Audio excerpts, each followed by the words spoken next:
You gotta think, when that shoe came out, I was only 20 years old. I had only lived 20 years.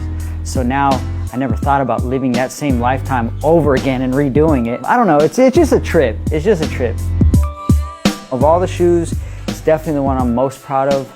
It's the one that started it all for me. Not only just for me though, it was the culmination of my dream as a kid, but it was the first ever signature shoe with Nike. I mean, it's not just like any old company. This is with Nike, first ever signature skateboard shoe. And now it also is the first ever retro Nike SB ever.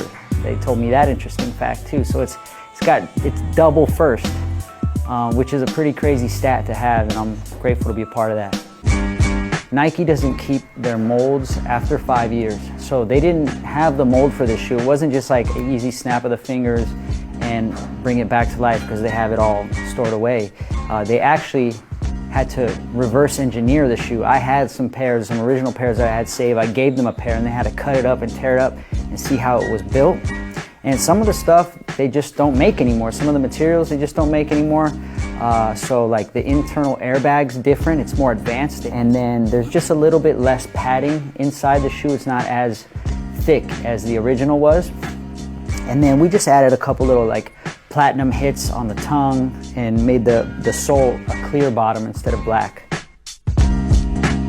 And one thing I've noticed is like, you know, the people who were there for the original shoe, who grew up with me and grew up on that shoe and are reliving this in a nostalgic way, it like means something more special to them than just, you know, a regular shoe dropping. And then also there's a whole new generation of kids who weren't even around yet when that shoe came out that I'm seeing are stoked for the shoe to come out. So hopefully they can connect with the shoe and it can bring lots of good memories and nostalgia for them as they grow up.